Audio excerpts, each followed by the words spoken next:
오늘도 돌아왔지. 내가 바로 누구? 스포츠형. 오늘 이야기해볼 주제는 이제 월드컵이 한 달 앞으로 다가왔잖아. 이 월드컵의 한국 성적에 대해서 한번 예상해보는 시간을 가져보도록 할게. 일단 한국 같은 경우는 홍명보 감독이 이끌고 있잖아. 이 한국 선수들이 지금 성적이 굉장히 오락가락하면서 굉장히 좀 불안하면서 어느 정도 성적을 낼까 또 궁금하기도 한데 얼마나 좋은 성적을 한번 내볼지 예상해 보도록 할게. 일단 한국 같은 경우는 A조에 속해 있지. A조 같은 경우는 멕시코, 남아공, 그리고 체코, 그리고 대한민국까지 이렇게 네 팀이 구성되어 있는데 이 팀들 중에 일단 상위 두 팀은 확실히 진출하고 이제 3위 팀은 이제 누가 더 높은 3위인지를 따져서 올라가는데 제일 먼저 체코에 대해서 한번 얘기해 보도록 할게. 체코 같은 경우는 일단 유럽 예선을 극적으로 통과하고 올라왔잖아. 덴마크가 올라올 줄 알았는데 체코가 올라와서 솔직히 생각보다 많이 당황스럽지만 덴마크가 안 올라온 게 오히려 다행이지 않을까라는 생각이 들어. 체코 같은 경우는 일단 공격과 수비의 핵심이 한 명씩 딱 있지. 공격 같은 경우는 파트리크 시크라는 이런 좋은 공격수와 그리고 수비진 같은 경우는 에이스로 불리는 크레이치 이 선수들이 이제 있는데 일단 시크가 이제 공중볼이나 이런 것들의 강점이 있기 때문에 롱볼 축구를 많이 하고 있고 체코 같은 경우는 그리고 또한 이제 빠른 공수 전환 그리고 이제 세컨볼에 대한 집중력이 굉장히 뛰어난 팀이거든. 그리고 또한 이제 수비수들이 키가 꽤 큰 편이다 보니까 이제 크레이치라든지 이제 다양한 수비수진들과 세트피스를 활용해서 굉장히 무서운 공격력을 보여주고 있는 체코지. 체코를 잡기 위해서 딱 생각해야 될 부분 같은 경우는 일단 우리가 공중볼에서도 밀리면 안 되겠지만 공중볼 이후에 세컨볼이라든지 이런 거에 굉장히 집중할 필요 있고 세트피스 상황에서 집중력을 굉장히 단단히 높일 필요가 있고 이 체코 같은 경우는 이제 빠른 역습을 통해서 세트피스 상황이나 이런 상황에서 빠른 역습을 통해서 빠르게 공격 이어나가면서 이제 득점하면 좋을 것 같고 역습을 통한 뒷공간을 노리는 것이 가장 좋을 것 같아.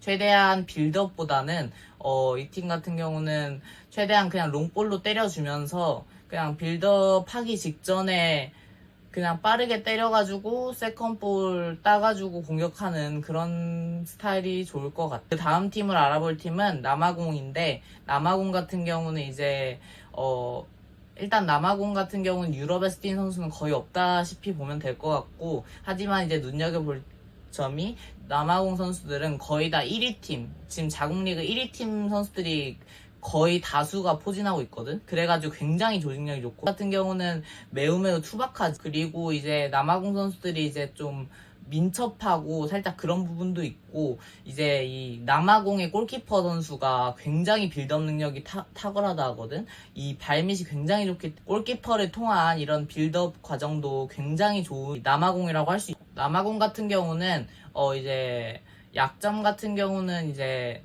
좀 뒷공간이 약하다는 부분이 있는데 뒷공간이 약하기 때문에 이 센터백과 수비 사이라든지 이제 이런 그 틈새를 노려가면서 침투할 필요가 있고 빠른 역습을 오히려 빠르게 역습으로 전환하면서 축구를 하면 좋을 것 같아. 그리고 다음으로 얘기해볼 팀은 멕시코야. 멕시코 같은 경우는 이 팀 같은 경우는 이제 키 큰 선수가 없는 크나큰 특징일 것 같은데 일단 먼저 스트라이커 같은 경우는 라울 히메네즈라는 이제 황희찬이랑 같이 뛰었던 동료가 있는데 그 선수 제외하고는 거의 다 신장이 굉장히 작은 편에 속하기 때문에 공중볼이라든지 아니면은 세트피스 상황에서 굉장히 약할 수 있고 이제 그런 부분을 굉장히 노려야 될 것 같고 이 팀 같은 경우는 이제 양쪽 윙어들이 굉장히 발이 빠르고 민첩하고 그리고 이제 빠른 역습으로 전환할 수 있기 때문에 윙어들을 잘 막아야 될 것 같고 또한 이제 이 팀이 키가 크지 않다 보니까 전체적으로 낮고 빠른 패스들 위주로 이어지거든.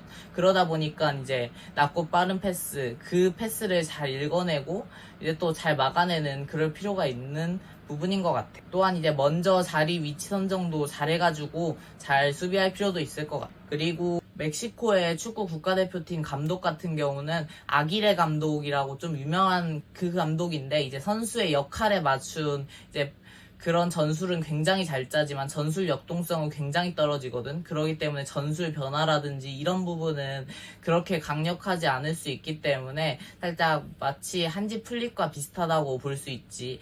그렇기 때문에 초반에 한국이 잘 밀어붙인다면은 일단 초반에 잘 만들어낸다면 막 이제 후반에 뒤집힐 그런 확률은 많이 떨어진다 이렇게 볼 수 있고, 전술 역동성이 많이 떨어지는 감독이다 보니까 전반에 좀 집중해야겠지. 후반의 승부 권력이보다는 그렇게 분석하고 있고, 이제 멕시코 그 단점은 뒷공간이잖아. 결국 공격 중심이기 때문에 뒷공간에 빠르게 윙어들이 달려가서 이렇게 마무리 짓는 그런 부분들이 굉장히 필요할 것 같아. 결국은 이 세 팀 다 종합적으로 좀 얘기해 보자면 이제 좀 윙어들의 역할이 굉장히 중요할 것 같고 역습이 굉장히 중요할 것 같아. 빌드업보다는 이제 역습, 롱볼을 통한 역습이나 아니면은 빠른 공수 전환을 통한 역습이 굉장히 중요할 것 같아. 그리고 집중력. 이 공에 대한 집중력을 끝까지 잃지 않고 2차 세컨볼까지 집중하면서 나아가면은 충분히 승리할 수 있지 않을까, 32강 갈 수 있지 않을까 싶어. 이제 지금이라도 포백을 다시 준비한다면은 충분히 32강까지는 해볼만 하지 않을까. 하지만 현재 지금 상황을 놓여진 것만 봤을 때는 32강이 난 어려울 것 같다고 생각해. 오늘 영상은 여기까지고 모두 시청해줘서 고맙고 구독, 좋아요 부탁해. 빠이!